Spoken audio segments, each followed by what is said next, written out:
Coucou. J'avais promis que je le... Enfin, promis c'est un grand mot. J'avais dit que je ferais une vidéo sur comment personnaliser la résolution d'écran dans une VirtualBox. En l'occurrence ici c'est Debian. C'est ce qu'on va faire maintenant. Donc j'ai installé une machine Debian toute fraîche et je vais me connecter. Alors quand je dis résolution personnalisée, c'est par exemple ici... Je vais prendre un tableau de bord vide, hop.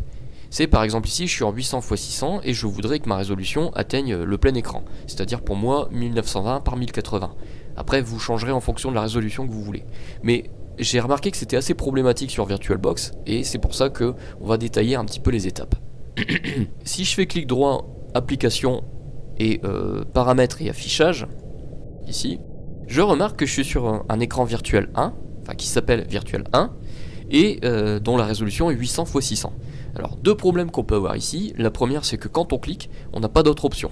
Bon moi j'ai de la chance, j'ai des options, mais ça arrive qu'on n'ait que le 800 x 600 et rien d'autre.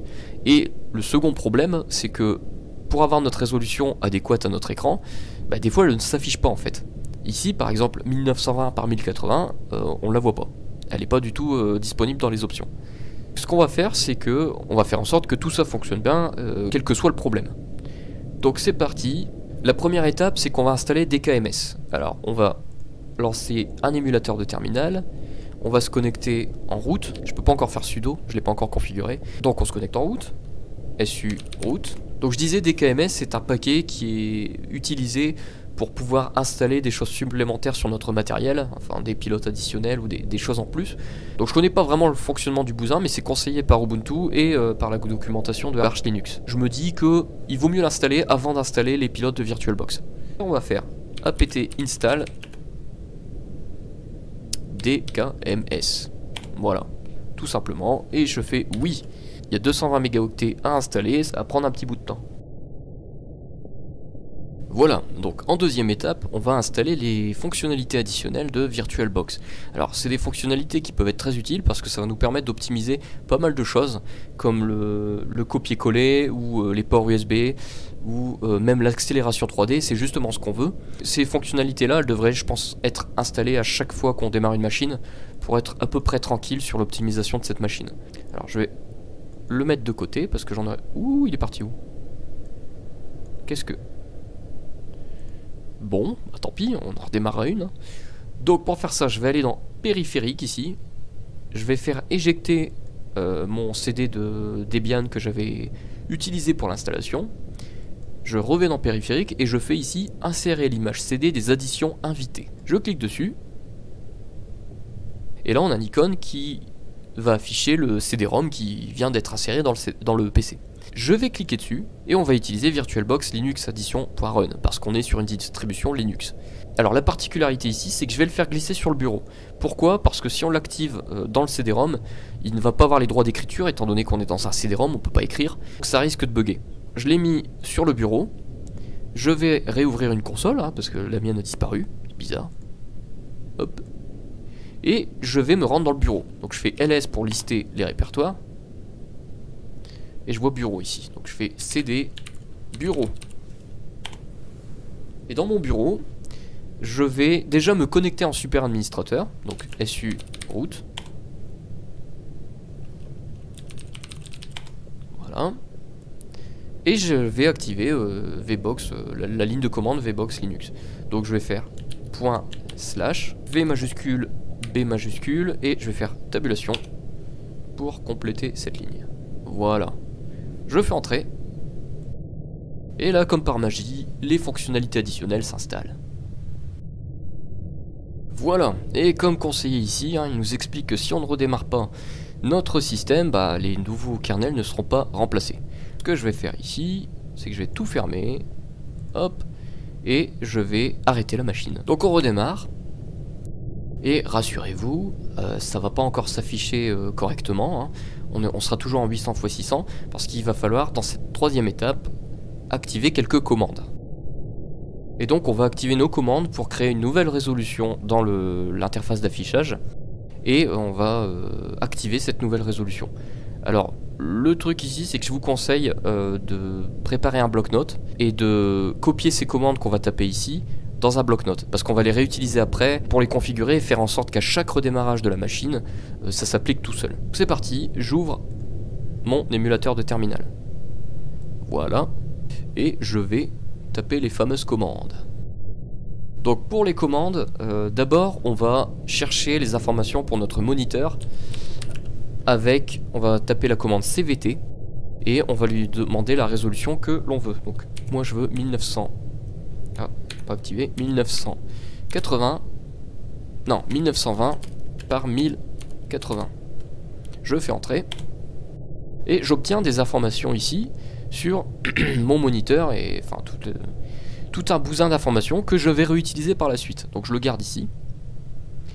La deuxième commande c'est xrender new mode.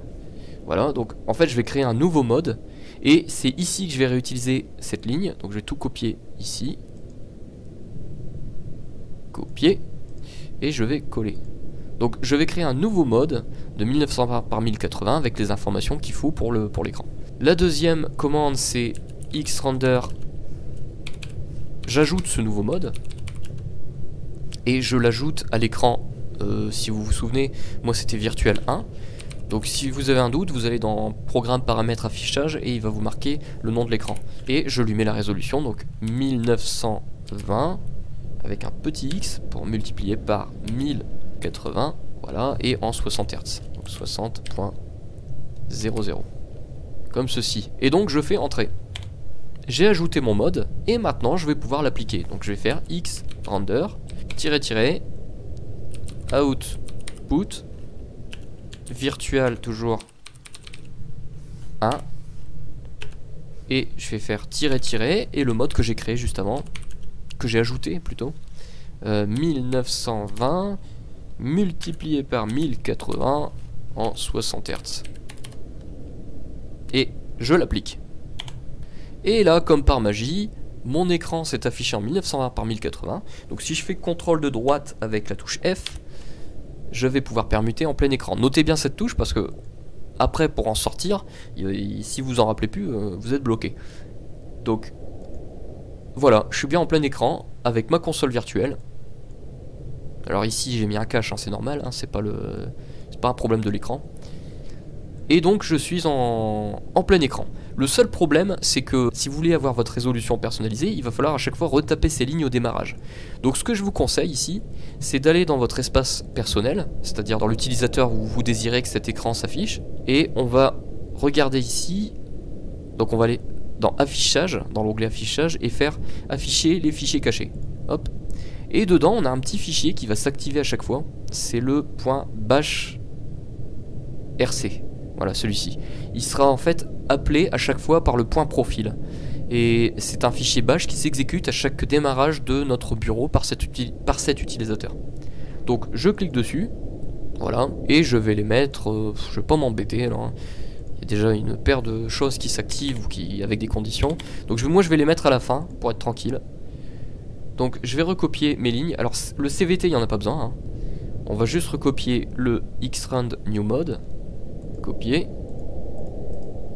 coller, je fais entrer, le xrand add mode, copier, coller, et le xrand output, désolé pour mon accent, copier, coller.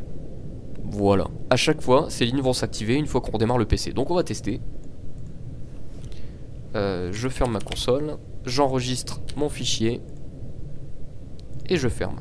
Si je fais application déconnexion, se déconnecter, logiquement, vous voyez qu'on repart sur une résolution de 800 x 600. Donc je me reconnecte à CodeRox et eh bien ça ne fonctionne pas. Bon, ça a mis un petit temps pour s'activer, mais ça s'est activé. Je crois que là, c'est parce que je l'ai installé sur un disque dur assez lent. C'est peut-être ça qui a fait que le temps que tout s'exécute, mais d'habitude c'est instantané. Donc voilà, vous avez votre résolution. Il suffit de faire CTRL F pour avoir votre mode plein écran, hein. Comme ça on n'y voit que du feu, vous êtes sur Debian malgré que vous êtes sur une machine Windows par exemple. Voilà. Bon courage à vous tous. Bye bye.